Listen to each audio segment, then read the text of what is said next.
Hello everybody and welcome to Mrs. G's Storytime. We are reading I Needed a Neighbor by Patricia St. John with permission of Scripture Union Publications, and we are reading Chapter 8.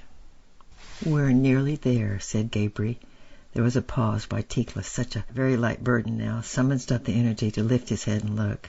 But his sight was no longer very good and he could only see a blur. "Where?" he asked. "To the camp where we're going to stop. There's food and rest there, where the trees grow by the river." Tikla managed to turn and call out to Merritt, who was just behind him. "We're nearly there, Merritt, and we're not going to walk any more ever again." And then his head, which looked much too heavy for the rest of him, drooped back into Gabriel's shoulder, and his sunken eyes closed contently. It was a sharp shoulder, with every bone sticking up from under the skin, but it had been his pillow for a long time, and he had gotten used to it. Besides, he knew his good fortune. There were children not so much older than him, still struggling along on tiny broomstick legs, but there were not so many of them left now. Tikla's voice was so small and weak that Merritt scarcely heard what he said, but she knew it was something to do with that line of trees ahead, bright in the early morning sun that burned on their backs, and she managed to smile at him. Her legs seemed to be buckling under her, but if this was the end, she could get there. Sometimes since her grandmother's death she had wondered what was the point of going on, but now there seemed to be just one overwhelming aim in life, to reach a place of shade, to lie down and rest and never move again, so that she could take Tikla in her arms and rest him back to strength. She pressed on, and the row of trees was getting nearer. She could see the crowds of people who had arrived while it was still dark, squatting patiently in the shade, waiting their turn for attention. So many people.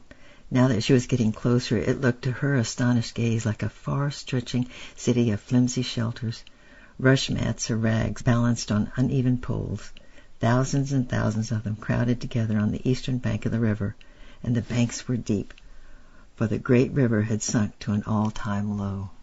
Some large pools remained, and people were boring down into the sandy bed, but the water that welled up was slushy and brown. It was very quiet.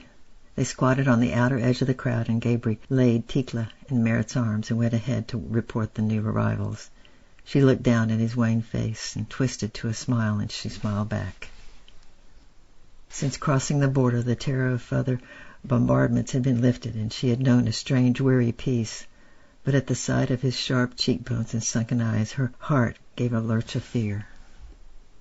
Tikla died, but her imagination could go no further. She gathered him to her, stretched out on the pale earth, and fell fast asleep. Merritt sat up quickly, for they were prizing Tikla away from her, and he was whimpering. Two foreign ladies were looking down at him and saying something in a strange language.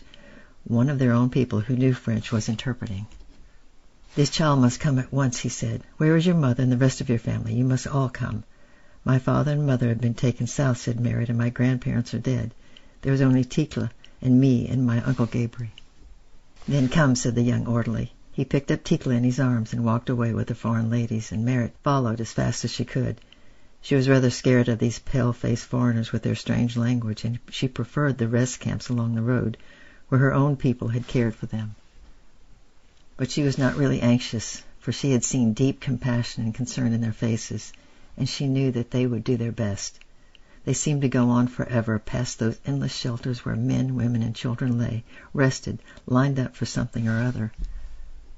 These travelers did not talk much because they mostly come from the same route, and now it was over, and there was nothing left to talk about. But at last Merritt caught up with Tikla in a sort of center where the foreign ladies were doing very strange things to him. The orderly had put him in a basket and hung it on a hook, and the ladies were looking on and approving, in spite of the little boy's miserable wailing. When Merritt tried to rescue him, she was gently restrained and had to watch while they laid him on a board and measured him like a piece of cloth. "Give him to me," she cried. "He's frightened, and what are you doing to him?" The orderly quietened her. "Don't be afraid," he said. "They're weighing and measuring him. He's sick, and they will give him extra food." They were off again to another big shelter where the air was cooler and darker. There were rush mats on the ground and no crowds, only family groups with a mother or father in the middle, holding a baby or a little child who looked exactly like Tikla.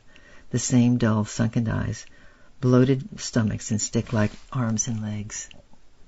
Another lady greeted them and motioned to Merritt to sit down on an occupied mat. The orderly brought her 2 mugs of milk, some biscuits, and a bowl and a spoon. "Drink," he said, "and feed your brother. Break up the biscuits and the milk and give him a little at a time, and eat yourself."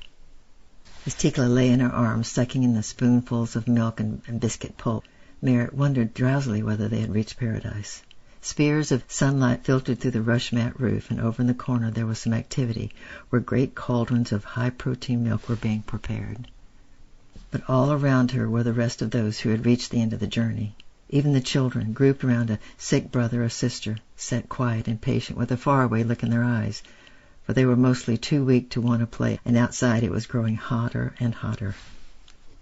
As the day wore on, whole families lay down to sleep together, and Merritt and Tikla did the same. And as she drifted off into dreams, she seemed to hear Tikla's feeble voice calling to her across the desert, "We're not going to walk any more ever again." And that's the end of Chapter 8. We'll have Chapter 9 tomorrow, and we'll find out what happens to Tikla. And I love you. I'm praying for you, and we'll see you tomorrow. Bye-bye.